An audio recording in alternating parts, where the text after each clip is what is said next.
అందరికీ నమస్కారం అండి. Welcome to ST Astrologics. ఈరోజు మనం చూడే టాపిక్ ఏమిటి అంటే 12 లగ్నముల వారికి ఈ త్రికోణాధిపతుల అంతర్దశలు, తర్వాత దుస్థానాధిపతులకు అంతర్దశలు ఎలాంటి ఫలితాలు ఇస్తాయి అనేది మనం ఈ వీడియోలో చూడబోతున్నాం సార్. దీనికన్నా ముందు మనము ఛానల్లో పెట్టామండి 2 వీడియోస్. ఇవన్నీ లింకప్ అంటే ఇవన్నీ కంటిన్యూటీ ఉంటుంది సార్. ఫస్ట్ గ్రహాలను రాసులను ఎలా అర్థం చేసుకోవాలి బేసిక్ ఉందండి 20 మినిట్స్. తర్వాత బేసిక్స్ నష్టాలలో త్రికోణాధిపతులు మిత్రులు, దుస్థానాధిపతులు శత్రువులు, అదే కాన్సెప్ట్ పైన ఇప్పుడు మనము ఒక్కొక్క లగ్నానికి చూడబోతున్నాం సార్. ఎలా త్రికోణాధిపతులు మిత్రులు అవుతారు, ఎలా దుస్థానాధిపతులు శత్రువులు అవుతారని చెప్పి మనము ఒక్కొక్క లగ్నానికి చూడబోతున్నామండి. ఈ 3 వీడియోలు మనకు చాలా బేసిక్స్ అనే కాన్సెప్ట్ అయితే మనకు అర్థమవుతుంది సార్. ద డీటెయిల్స్ మనం ఇక్కడ ఇచ్చామండి ఆల్రెడీ ఇక్కడ గ్రహాలను రాసులను ఎలా అర్థం చేసుకోవాలని ఇక్కడ వీడియోస్ పెట్టామండి. ఇట్లా ఉంటుందండి. యూట్యూబ్లో ఉందన్నమాట ఇది. ఇక్కడ రాసుల గురించి బాగా అర్థం చేసుకుంటాం సార్. రాసులు, నక్షత్రాలు, తర్వాత ఎలా ఏర్పడే అర్థం చేసుకుని ఉంటాము. తర్వాత దాంట్లో త్రికోణాధిపతుల మిత్రులు, త్రికోణాధిపతులు శత్రువులు కాన్సెప్ట్ నుంచి చెప్పాను సార్. సెకండ్ వీడియో త్రికోణాధిపతులు రాసులు అండి. ఆ రాసులంతా మిత్రులు అయిపోతారండి. అదే దుస్థానాధిపతులు శత్రువులు అవుతారు సార్. 6, 8 మీరు ఏ లగ్నం నుంచి తీసుకున్నా అంతేనండి. దుస్థానం ఎలా సార్ తెలుసుకునేదంటే మీ లగ్నం నుంచి చూడాలి సార్. అదే దుస్థానం అవుతుంది అన్నమాట. త్రికోణం కూడా మన లగ్నం నుంచి చూడాలండి. అదే కాన్సెప్ట్ పైన మనం ఇక్కడ చూసాం సార్. ఇప్పుడు నెక్స్ట్ దానికి లాజిక్ మనం బిల్డ్ చేసింది ఏంటంటే త్రికోణ అధిపతుల అంతర్దశలు, దుస్థాన యొక్క అంతర్దశలు ఎలాంటి ఫలితాలు ఇస్తాయి మనకు అనేది చూసుకుంటున్నాం సార్. సేమ్ లాజిక్ అప్లై చేస్తున్నాం సార్ ఇక్కడ. ఫస్ట్ మనకు 12 లగ్నముల వారికి ఏ అంతర్దశలో మంచి మరియు చెడు ఫలితాలు ఇచ్చని తెలుసుకుంటామండి. దాంట్లో ఫస్ట్ మన లగ్నము మేష లగ్నం తెలుసుకుందామండి. ఫస్ట్ ఒక వీడియో చూసి లాజిక్ చూడండి. తర్వాత మీకు కంటిన్యూటీ అనేది అర్థమవుతుంది సార్.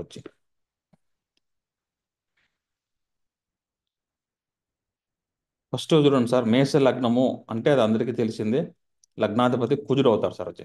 సో మేష లగ్నం వారికి ఏ అంతర్దశలో మంచి, తర్వాత చెడు ఫలితాలు ఇచ్చును.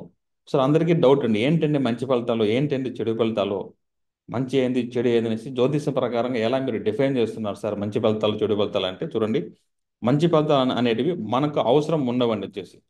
చెడు ఫలితాలు మనకు అవసరం లేనివ్వండి. అప్పుడు 1, 5, 9 త్రికోణం అంటే మనకు అవసరమైన భావాలు అనేటివి అర్థం సార్, తెలుసుకోవాలి. చూడండి, త్రికోణం అంటే 1, 5 అధిపతులు అంతర్దశ జరిగినప్పుడు మంచి ఫలితాలు ఇస్తాయి. 6, 8 దుస్థాన అధిపతులు జరిగినప్పుడు చెడు ఫలితాలు ఇస్తాయి. ఇక్కడ రాశాను చూడండి సార్. ఫస్ట్ మంచి చూద్దామండి. త్రికోణంలో ఉన్నటివి 1వ స్థానం అంటే మనకు సమాజంలో పేరు, ప్రతిష్ట, గౌరవం పెరుగుతుంది సార్. 5వ స్థానం అంతర్దశ జరిగినప్పుడు మన మనసుకు నచ్చిన విషయాలు జరుగుతాయండి. 9వ స్థానం అంతర్దశ జరిగినప్పుడు నేము, ఫేము, భాగ్యం, లక్ వస్తుంది సార్. ఇవి మనిషికి అవసరమే కదా సార్. సమాజంలో పేరు, ప్రతిష్ట, మనసుకు నచ్చినట్టు జరగడము, పేరు, ప్రతిష్ట, భాగ్యము, లక్ అంటే అదృష్టం సార్. ఇక్కడ 9వ భావం అదృష్టం అంటే పర్మనెంట్గా ఉండిపోతుందండి. 8వ భావం ఇచ్చే అదృష్టం పోతుంది సార్. అదంతా రెండు ఉన్నాయన్నమాట. అప్పుడు ఇది చూడండి, ఈ త్రికోణం అధిపతులు ఆ గ్రహాల మిత్రులు కాబట్టి ఆ అంతర్దశ జరిగినప్పుడు మనకు మంచి ఫలితాలు ఏంటి అర్థం సార్. ఇవన్నీ మనకు అవసరం ఉన్నవన్నమాట. అవసరం లేని చూడండి సార్, అదే దుస్థానం చెప్పాం కదండి. 6, 8 అనేవి దుస్థానాలు. వాడు మేషలగ్నం వారికి బుధుడు, కుజుడు అవుతారు కదా సార్. 6వ స్థానం అధిపతి బుధుడు, 8వ స్థానం అధిపతి కుజుడు అవుతారు సార్ మేషలగ్నానికి. ఇక్కడ ఇచ్చాను చూడండి, 6 బుధుడు, 8 కుజుడు అండి. అప్పుడు 6 చూడండి సార్, అప్పులు చేయటము, శత్రువులు ఏర్పడటము, హాస్పిటల్ ఖర్చులు ఉంటాయి సార్. 6వ అంతర్దశ జరిగినప్పుడు అంటే బుధ అక్కడ అంతర్దశ జరిగినప్పుడు ఈ విషయాలు ఉంటాయి సార్. 8 చూడండి, అదృష్టం ఉంటుంది, దురదృష్టం ఉంటుంది, అవమానం ఉంటుంది, తర్వాత నష్టపోవడం జరుగుతుంది సార్. ఏదైనా మనం నష్టపోయినామంటేనే అది లాస్ ఆఫ్ ప్రాఫిట్ ఏదైనా సరే సార్. పేరు పోగొట్టుకున్నా, ఏదైనా పోగొట్టుకున్నామంటే 8 సంబంధం లేదు, మనం ఏది పోగొట్టుకోం సార్. అదనమాట. ఎందుకు సరిగ్గా అంటే 7 అనేది పార్ట్నర్ అవుతుంది. 7కి 2వ స్థానం 8 అవుతుంది. మన దగ్గర నుంచి ఆ వస్తువు వెళ్ళిపోవాలంటే మన దగ్గర ఉన్న వస్తువు 2వ భావం అండి. 8వ భావంకి వెళ్ళిపోయిందంటే అది వేరే వాళ్ళ చేతిలో ఉంది అనేట్టుగా అర్థం సార్. అప్పుడు చూడండి, మనసుకు అవసరం, ఇవన్నీ అవసరమా సార్ మనకు? అప్పు చేయడం అవసరమా, శత్రువులు ఏర్పడడం అవసరమా, హాస్పిటల్ ఖర్చులు అవసరమా, అదృష్టం అవసరమా, దురదృష్టం అవసరమా? అవసరం లేదు కదండి. ఈ అవసరం లేని భావాలన్నీను దుస్థాన భావాలు సార్. దాంట్లో ముఖ్యంగా తీసుకునే ప్రియారిటీ 6, 8 అందరూ తీసుకుంటారు సార్ జ్యోతిష్యులు. ఇదే వేదిక కష్టాలు అనమాట. మనం ఏం కొత్తగా చెప్పట్లేదు సార్. ఉండే విషయాన్ని కొంచెం లాజిక్గా అర్థం చేసుకొని చెప్తున్నాం సార్, అంతే. ఇప్పుడు దుస్థానాలు అంటే మనకు అవసరం లేనిటివి. త్రికోణ స్థానాలు అంటే మనకు అవసరం ఉన్నవి, అదే సార్ కాన్సెప్ట్ అంతే. సో 15968 ప్రతి లగ్నానికి ఇదే సార్ కాన్సెప్ట్ వచ్చేసి. తర్వాత ఆ గ్రహం అక్కడ ఒకటో స్థానంలో గ్రహం ఉన్న, ఐదులో ఉన్న, తొమ్మిదిలో ఉన్న ఇదే ఫలితాలు ఇస్తాయి సార్ వచ్చి. సపోజ్ మేష లగ్నానికి తొమ్మిదో స్థానం అధిపతి గురువులో లేడు అనుకుందాం అనుకోండి, ఈ గురువు ఎనిమిదిలో ఉంటాడు సార్. ఎనిమిదిలో అంటే అవమానం వస్తుందండి. ఒక గ్రహము ఏ భావంలో ఉంటుందో ఆ భావం యొక్క ఫలితాలు ఖచ్చితంగా ఇస్తుంది సార్. కానీ భావాధిపతి ఫలితాలు కూడా ఉంటాయండి. మేషలగ్నానికి తొమ్మిదో స్థానాధిపతి గురువు యొక్క అంతర్దశ జరిగినప్పుడు ఈ విషయాలు ఉంటాయండి. కానీ ఏం చెప్తాం మనము, ఆ 20-30% గుర్తుపెట్టుకోమండి, చెడే గుర్తుపెట్టుకుంటాం సార్. ఒక గ్రహం మనకు 80% మంచి ఇచ్చినా 20% మాత్రమే గుర్తుపెట్టుకుంటాం సార్. చెడు మాత్రం నాకు జరగలేదండి, నాకు ఇది యోగించలేదు అంటామండి. మనకు జరిగినట్టు గుర్తుపెట్టుకోం సార్. అప్పుడు లాజికల్గా ఆలోచిస్తే కానీ మనకు అర్థం కాదండి వచ్చేసి. సో ఇది సార్ కాన్సెప్ట్. మనకు అవసరం ఉన్నది, అవసరం లేని కాన్సెప్ట్ అనమాట. ఇప్పుడు మనకు ఒక్కొక్క లగ్నం చూద్దాం సార్ వచ్చేసి. ఇవన్నీ ఈ రిజల్ట్స్ సేమ్ అండి, లగ్నం మారుతుంది, గ్రహాలు మారుతాయి సార్. మీకు ఎప్పుడు వస్తుందో చూడండి, ఒకటో స్థానం అధిపతి అంతర్దశ, ఐదో స్థానం అధిపతి అంతర్దశ, తొమ్మిదో స్థానం అంతర్దశ. లేదంటే ఒకటిలో గ్రహాలున్నా, ఐదులో ఉన్నా, తొమ్మిదిలోనూ సేమ్ సార్. ఆరులో గ్రహాలున్నా, ఎనిమిదిలో గ్రహాలున్నా అవే రిజల్ట్సే ఉంటాయి సార్ వచ్చేసి. నెక్స్ట్ వృషభ లగ్నం చూద్దాం సార్ వచ్చి. చూడండి వృషభ లగ్నానికి కూడా వచ్చేసి, చూడండి సార్ ఇక్కడ స్టేట్మెంట్ ఇచ్చాను చూడండి సార్. త్రికోణ అధిపతుల గ్రహాలు కుజుడు, సూర్యుడు, గురువు అండి. వీళ్ళు ముగ్గురు మిత్రుగ్రహాలు కదా సార్. బుధుడు, కుజుడు వచ్చేసి శత్రుగ్రహాలు సార్ మేష లగ్నానికి. వృషభ లగ్నం తీసుకుంటే శని, బుధుడు, శుక్రుడు అవుతారు సార్ వచ్చి. చూడండి శని, బుధుడు, శుక్రుడు ఉన్నాడు సార్ ఇక్కడ వచ్చి. అప్పుడు వృషభ లగ్నానికి వచ్చేసి ఐదో స్థానాధిపతి బుధుడు, తొమ్మిదో స్థానాధిపతి శని అవుతారండి. కానీ ఇక్కడ చూడండి లగ్నాధిపతి శుక్రుడే, ఆరో స్థానాధిపతి శుక్రుడే కదా సార్ వృషభ లగ్నానికి. అప్పుడు ఎందుకు సార్ అంటే, వాళ్ళు ఏదన్నా వచ్చేసి వాళ్ళకి శత్రువులు ఎలా ఏర్పరచుకుంటారంటే, ఏర్పడడానికి కారణము వాళ్ళే అవుతారు సార్ వచ్చేసి. ఓకేనండి. వృషభ లగ్నం వాళ్ళు శత్రువులు ఏర్పడడానికి కారణము వాళ్ళే అవుతారు సార్. ఒకటో స్థానాధిపతి శుక్రుడే, ఆరో స్థానాధిపతి కూడా శుక్రుడేనండి. సో శత్రువులు వీళ్ళంతా వీళ్ళే పోయి ఏర్పరచుకుంటారు సార్ వచ్చేసి. సో అందుకు 1, 6 ఒకే గ్రహం ఉంది సార్ వాళ్ళకి. అప్పుడు ఒకటో స్థానం జరిగినప్పుడు, శుక్రుడు జరిగినప్పుడు ఒకటో స్థానం ఫలితాలు ఇస్తాయి, ఆరో స్థానం ఫలితాలు ఇస్తాయండి. సమాజంలో పేరు, ప్రతిష్ట, గౌరవం జరుగుతుంది. అప్పు చేయటము, శత్రువులు ఏర్పడడం, మాస్పల్లి రెండూ ఉంటాయి సార్. ఈ రెండు ఫలితాలు జరుగుతాయి అప్పుడు మనకు. అలా తీసుకోవాలి సార్ వచ్చేసి. ఎనిమిదో స్థానం చూడండి గురువు. ఈ గురువు యొక్క అంతర్దశ జరిగినప్పుడు మనకు మనిషికి అవసరం లేని ఫలితాలు వస్తాయి అనేట్టుగా అర్థం సార్ వచ్చేసి. వృషభ లగ్నం వారికి ఇక్కడ శాస్త్ర ఫలితాలు చూసుకోండి సార్ వచ్చి. నెక్స్ట్ మిథున లగ్నం సార్ వచ్చి. మీకు అంతే చూడండి సార్, మిథున లగ్నానికి బుధుడు, శుక్రుడు, శని సార్. ఈ లగ్నాలకు అంతాను బుధుడు, శుక్రుడు, శని మీకు పేరు, ప్రతిష్ట, సమాధానం తెచ్చి ఇచ్చేస్తారు ఈ గ్రహాలు. ఈ యొక్క బుధు అంతర్దశ జరిగినప్పుడు, శుక్ర అంతర్దశ జరిగినప్పుడు, శని అంతర్దశ జరిగినప్పుడు ఇక్కడ ఇచ్చిన విషయాలు జరుగుతాయి సార్ వచ్చేసి. సో మంచి ఫలితాలు అంటే మనకు అవసరం ఉన్నటివి, చెడు ఫలితాలు అంటే మనకు అవసరం లేనిటివండి. మన నుంచి కోల్పోతాం కదా సార్ అవంతా, అందుకనమాట. కర్కాటక లగ్నం చూద్దాం సార్ వచ్చి. కర్కాటక లగ్నం చూడండి, ఐదో స్థానాధిపతి కుజుడు అవుతాడు, తొమ్మిదో స్థానాధిపతి గురువు అవుతాడు సార్ వచ్చేసి. సో అంతర్దశ జరిగినప్పుడు మనకి ఇక్కడ ఫలితాలు అనేటివి ఉంటాయి సార్ వచ్చేసి. సో అప్పుడు చూడండి త్రికోణ అధిపతుల గ్రహాలు ఎప్పుడు మిత్రులే సార్ వాళ్ళు. కుజుడు, గురువు, చంద్రుడు, సూర్యుడు ఈ 4 గ్రహాలు ఒక ఫ్యామిలీ అండి అది. శని, బుధుడు, శుక్రుడు ఒక ఫ్యామిలీ అవుతారు సార్ వచ్చేసి అంత అన్నమాట. అప్పుడు ఎప్పుడైతే త్రికోణం అధిపతులు అంతర్దశలు జరిగినప్పుడు మంచి ఫలితాలు ఉంటాయి, దుస్థాన అధిపతులు అంతర్దశ ఫలితాలు జరిగినప్పుడు చెడు ఫలితాలు ఉంటాయని అర్థం సార్ వచ్చేసి. ఎప్పుడు ఒక గ్రహము ఏ భావంలో ఉండేది ఇంపార్టెంట్, భావాధిపతి ఇంపార్టెంట్ సార్ వచ్చేసి. ఓకే అండి, భావాధిపతిను తర్వాత భావము ఈ రెండు ఇంపార్టెంట్ సార్. గ్రహము ఏ భావంలో ఉందో ఆ భావం యొక్క ఫలితాలు ఖచ్చితంగా ఇస్తాం సార్ వచ్చి. ఇప్పుడు సపోజ్ ఇక్కడ కర్కాటక లగ్నం తీసుకుందాం సార్. ఐదో స్థానంలో కుజుడు లేడండి, ఐదో స్థానంలో శని ఉన్నాడు అనుకుందాం సార్. ఈ కర్కాటక లగ్నం మీ అష్టమాధిపతి శనే కదండి. ఐదులో శని ఉన్నాడు అనుకుంటే అప్పుడు శని యొక్క ఏం ఫలితాలు ఇవ్వాలండి. అప్పుడు ఐదవ స్థానంలో అంతర్దశ జరగడం అంటే ఐదులో గ్రహం ఉంది, అంతర్దశ జరిగితే మనసుకు నచ్చిన విషయాలు జరుగుతాయి. శని కాబట్టి చాలా లేటుగా జరుగుతాయి అన్నట్టుగా అర్థం సార్. కానీ అష్టమాధిపతి అవమానం అవి జరుగుతాయండి, ఇవి జరుగుతాయి, అవి జరుగుతాయి. సో రెండు జరుగుతాయి ఫలితాలు. అందరూ అది యాడ్ చేసుకోలేకపోతారు సార్, లాజికల్గా వచ్చేసి ప్రతి ఫలితము చెప్తుందని జరుగుతాయండి వచ్చేసి. సింహలగ్నం సార్ నెక్స్ట్ వచ్చి. సేమ్ అంతే సార్, సింహలగ్నం చూడండి 1, 5, 9 వచ్చేసి సూర్యుడు, గురువు, కుజుడు అవుతారు సార్. త్రికోణాధిపతులు మిత్రులే సార్ మళ్ళీ వాళ్ళకి కూడా. అప్పుడు సూర్య అంతర్దశ గురువు కుదురు జరిగినప్పుడు మనకి ఇక్కడ ఇచ్చిన ఫలితాలు అయితే జరుగుతాయి సార్. సో త్రికోణం ఫలితాలు మనకు అవసరమైన ఫలితాలు ఉంటాయి. చెడు ఫలితాలు వచ్చేసి దుస్థానం అంటే చెడు ఫలితాలు సార్. ఇవి మనకు మనకు అవసరం లేనివంటిగా అర్థం సార్ వచ్చేసి. సో ఇక రాయట్లేదండి. త్రికోణం అంటే మంచి ఫలితాలు సార్, దుస్థానం అంటే చెడు ఫలితాలు సార్ వచ్చేసి అనమాట. నెక్స్ట్ కన్యా లగ్నం వారికి, కన్యా లగ్నం కూడా సేమ్ సార్ వస్తుంది అక్కడ. శని బుధుడు శుక్రుడు మంచి యోగిస్తారు సార్ ఈ కన్యా లగ్నంకి వచ్చేసి. సో మంచి ఫలితాలు అంటే ఇది సార్ బుధుడు, శని, శుక్రుడు సార్ వచ్చేసి. చెడు ఫలితాలు అంటే ఇది శని, కుజుడు ఇస్తాడు సార్. శని అంతర్దశ జరిగినప్పుడు, కుజుడు అంతర్దశ జరిగినప్పుడు ఇస్తాడు సార్ వచ్చేసి. చూడండి సార్, ఉండే రెండే రెండు లగ్నాలకు రెండు దుస్థాన అధిపతులు అవుతారండి. ఎవరంటే కన్యా లగ్నం వారికిను, మీన లగ్నం వారికి సార్ వచ్చేసి. ఈ కన్యా లగ్నం వారికిను 3, 8 స్థానాధిపతి కుజుడు అవుతారండి. మీన లగ్నం వారికి చూడండి 3, 8 స్థానాధిపతి శుక్రుడు అవుతారండి. సో వాళ్ళకు రెండు దుస్థానాధిపతులు ఒకే గ్రహం కావాలి కాబట్టి దెబ్బ కొంచెం డబల్గా ఉంటుందండి. మనకు దుస్థానంలో 3, 6, 8, 12 అని చెప్పేటప్పుడు ఏదో ఒక దుస్థానం అయితే 50% ఫలితం ఉందనుకోండి. రెండు దుస్థానాధిపతులు ఒకరే కాబట్టి 100% ఉంటుందండి. ఓకేనా సార్? సో దాని మనం ఏం చేయలేము సార్ వచ్చేసి.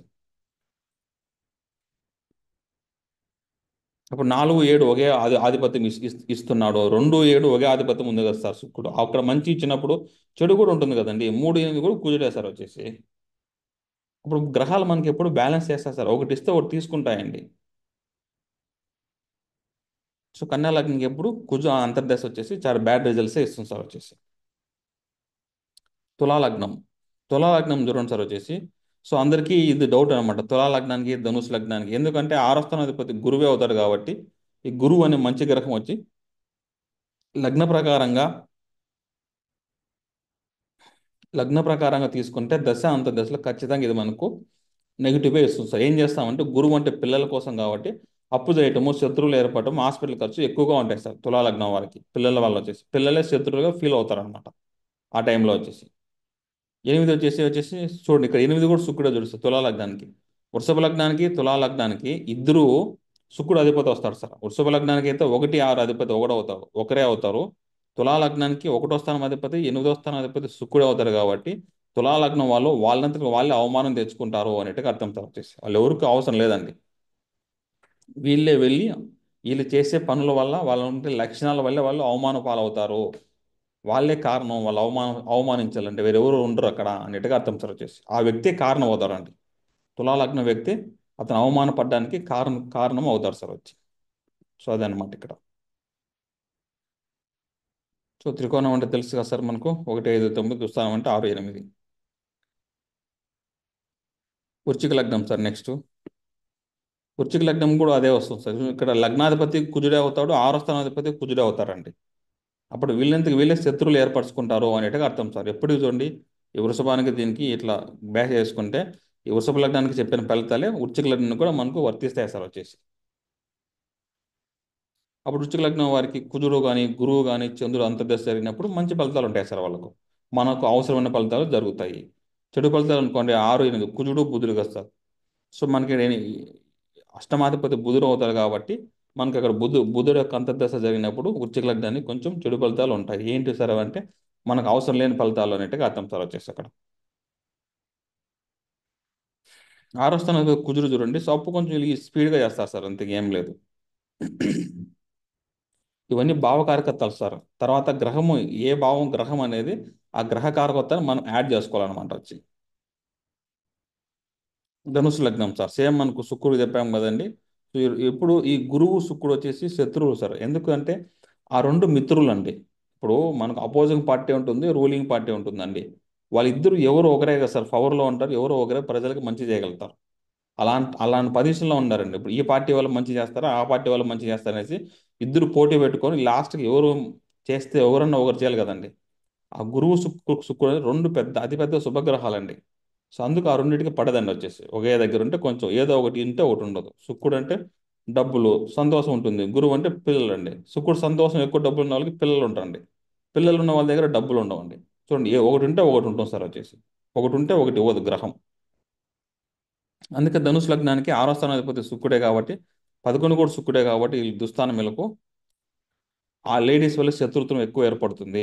కానీ లాభం ఉంటుంది ఎండ్ ఆఫ్ ది డే అనేట్టుగా అర్థం సార్. అప్పుడు ధనుసు లగ్నానికి ఆరో స్థానాధిపతి అంతర్దశ జరిగినప్పుడు అప్పులు చేయటము, శత్రువులు ఏర్పడటము, హాస్పిటల్ ఖర్చులు ఇవన్నీ ఉంటాయి అనేట్టుగా అర్థం సార్ వచ్చేసి. కానీ benefit end of the day, ఎందుకంటే 11వ స్థానాధిపతి కూడా శుక్రుడే కాబట్టి వాళ్ళకి లాభము అన్నట్టుగా అర్థం సార్ వచ్చేసి. సో వీళ్ళకి వచ్చేసి గురువు, కుజుడు, సూర్యుడు ఈ మూడు వచ్చేసి త్రికోణాధిపతులు కాబట్టి ఆ త్రికోణాధిపతులు దశ అంతర్దశ జరిగినప్పుడు మంచి ఫలితాలు ఉంటాయి సార్ వచ్చేసి. నెక్స్ట్ మకర లగ్నం సార్ వచ్చేసి. సో మకర లగ్నం కూడా ఉంది. 5వ స్థానాధిపతి శుక్రుడు అవుతాడు, 9 బుధుడు అవుతాడు. సో శుక్రుడు, బుధుడు, శని వీళ్ళు కూడా మంచి గ్రహాలుగా సార్ ఈ మూడు వచ్చేసి. సో వీళ్ళకు మంచిగానే ఉంటుంది సార్ సొసైటీలో వచ్చేసి. సో 1వ స్థానం అంతర్దశ జరిగినప్పుడు, 5 జరిగినప్పుడు, 9 జరిగినప్పుడు మనకు మంచికి, మన మనసుకి అవసరం ఉన్న ఫలితాలే జరుగుతాయి సార్. ఒక మనిషికి అవసరం ఉన్నట్టు ఏంటంటే ఇవే కదా, సమాజంలో పేరు, ప్రతిష్ట, గౌరవము, నేము, ఫేము, లక్కు కదా సార్. అవన్నీ ఇంపార్టెంట్ అనమాట మనకు.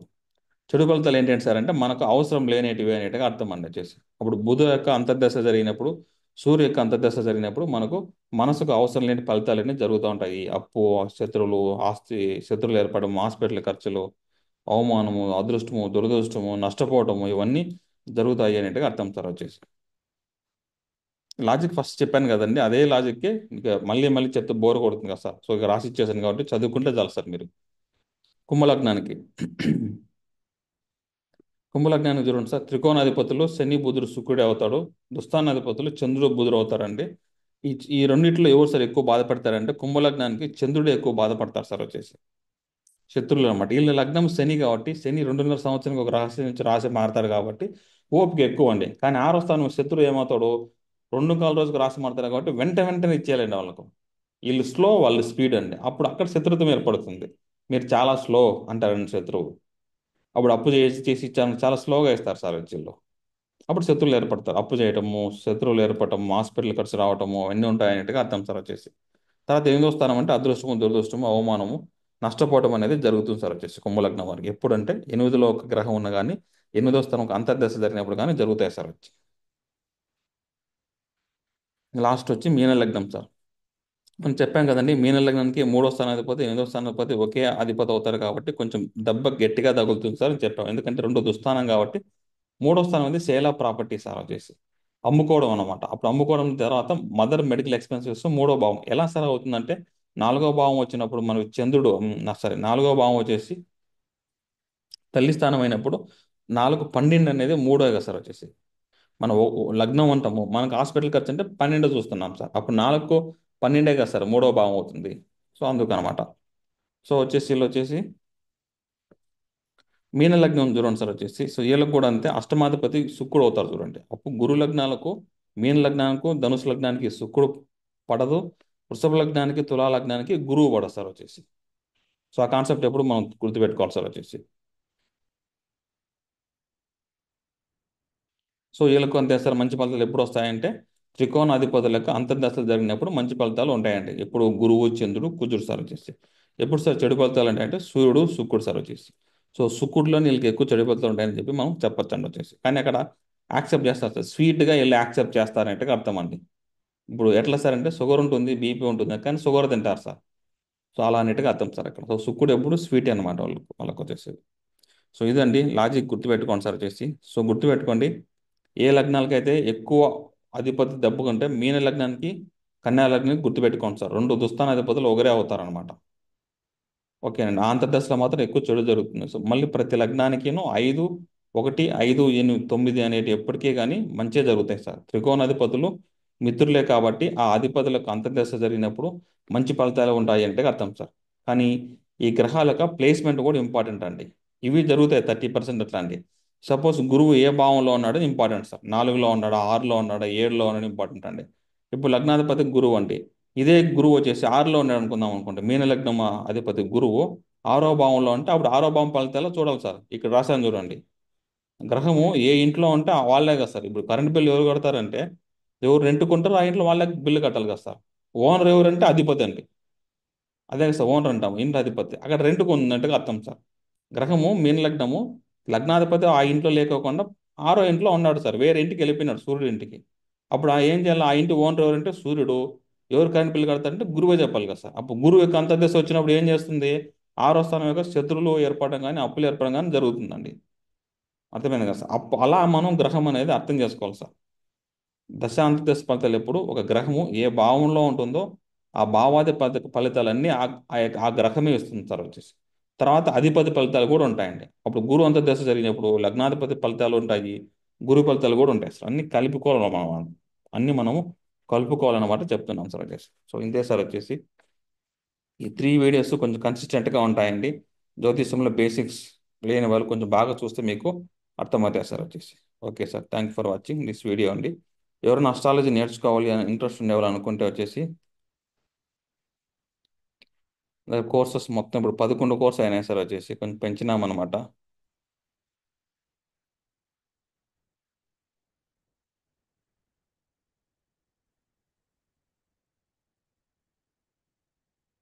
ఈ నెంబర్కి కోర్స్ 1 సార్ బేసిక్ కోర్స్ ఉంటుంది, దీంట్లో వస్తుందండి.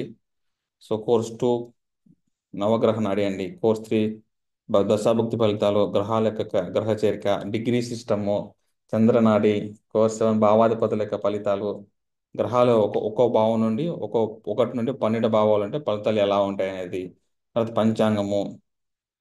ఇంకా సార్ ఇంకా 2 కోర్సెస్ ఇక్కడ యాడ్ చేయలేదండి. పంచాంగం తర్వాత ఆల్ ఇన్ వన్ ప్రిడిక్షన్స్ అని పెట్టాం సార్. అంటే అన్ని గ్రహ చేరిక ఫలితాలు మొత్తం అన్ని క్లాసులు కలిపి ప్రిడిక్షన్స్ ఎలా ఈజీగా చెప్పాలి అనేది ఒక క్లాస్ ఉంటుంది సార్ వచ్చేసి. అదొక కోర్స్ అనమాట. దాని తర్వాత మనం పెట్టినది ద్విజాతక నాడి అనేటికి అర్థం సార్ వచ్చేసి. అదేం సార్ స్పెషల్ మీ ద్విజాతక నాడి అంటే అది గ్రహాలు అంటే ద్వి- ద్విజాతక నాడి అంటే ఇద్దరు 2 జాతకాలు కలిసి ప్రయాణిస్తే ఎలా ఉంటుంది అనేది కాన్సెప్ట్ సార్ వచ్చేసి. ఇప్పుడు అమ్మ నాన్నకు, భార్యాభర్తకు, పిల్లలకు, వాళ్ళకు అందరికీ చూడొచ్చు అంటది. ఇద్దరు పార్ట్నర్స్కు, బిజినెస్ చేయాలన్నా, పెళ్లికి, మ్యారేజ్ మ్యాచింగ్కి, అన్ని దానికి ఉపయోగపడుతుంది సార్ అది జాతక నాడి అని చెప్పి. ఎవరిని ఇంట్రెస్ట్ ఉండే వాళ్ళకు ఈ నెంబర్కి వాట్సాప్ అయితే చేయండి సార్, మీరు అస్ట్రాలజీ నేర్చుకోవాలనుకుంటే. ఓకే అండి, thank for watching this video sir.